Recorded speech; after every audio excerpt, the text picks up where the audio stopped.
On March 15th, 2011, it was during what some people call the Arab Spring, revolutions in Tunisia, Egypt, Libya, Yemen, Bahrain, and then Syria.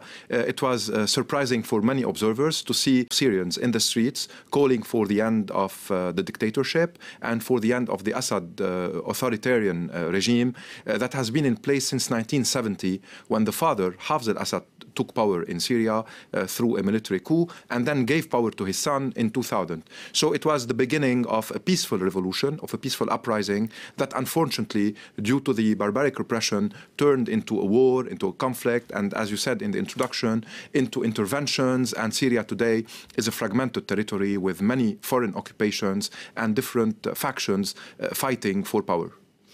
And Syria is different from the other countries you mentioned because countries like Tunisia did manage to overthrow their strongmen who'd been in power for several decades. Why did Syria's rebels fail then? Yeah, there are many reasons. Among them is that the characteristics of the Syrian regime are very different than other characteristics of authoritarian regimes in the region. It's a regime that at the same time has a sectarian basis among the Alawite community. It's a regime that consolidated power in Syria for 42 years when the uprising started through the army and the security services. And it has very powerful allies in the region like Iran, but also internationally like Russia.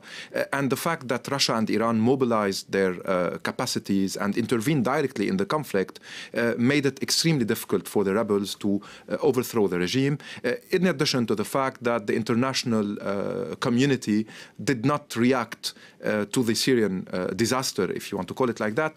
Immediately when it started, there were lots of hesitations, lots of fears, and the fact that with time jihadists emerged in Syria made the scene even more complicated, and less solidarity was shown towards the Syrian people, and the Syrians finally became invisible through their revolution and conflict, because we talk much more today about international alliances, about the jihadists, about the Assad regime itself, and we forget the millions of people who dared in 2011 to think that they can also live in dignity and that they do have the right to be respected as citizens in their own country. So unfortunately, the different complexities of this conflict made it much more difficult for the population to end with dictatorship in Syria.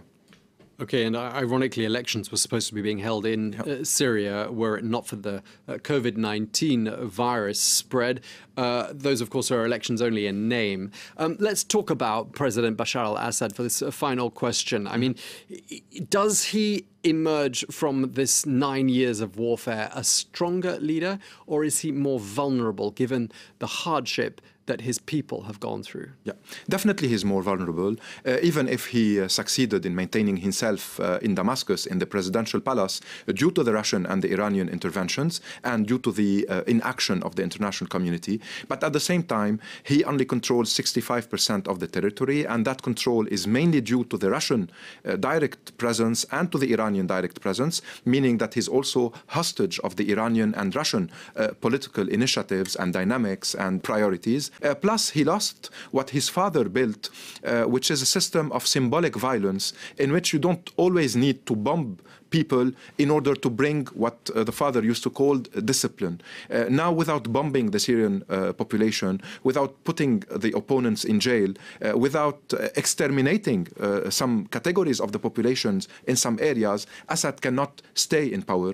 In addition to the fact that he cannot stay if Russia and Iran decide in an international negotiations or initiatives to sacrifice him. So he has been fragilized by this war, not by the destructions of the regions and cities, because I don't think he had lots of concerns about the quality of life of his people, but he cannot even reconstruct what he needs to say that he is still in power.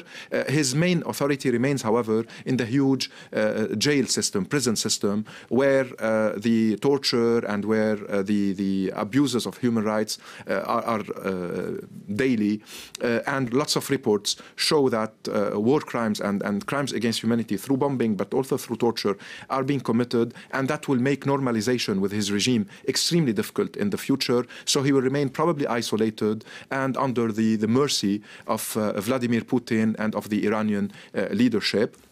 But one should say also that the Syrian population showed lots of resilience, lots of resistance, and regardless of the humanitarian disaster, there are still a war of narratives, there are still will to produce cinema, literature, to document what happened, and definitely there will be a judicial battle in the future to end with impunity that has protected for long Assad father and son.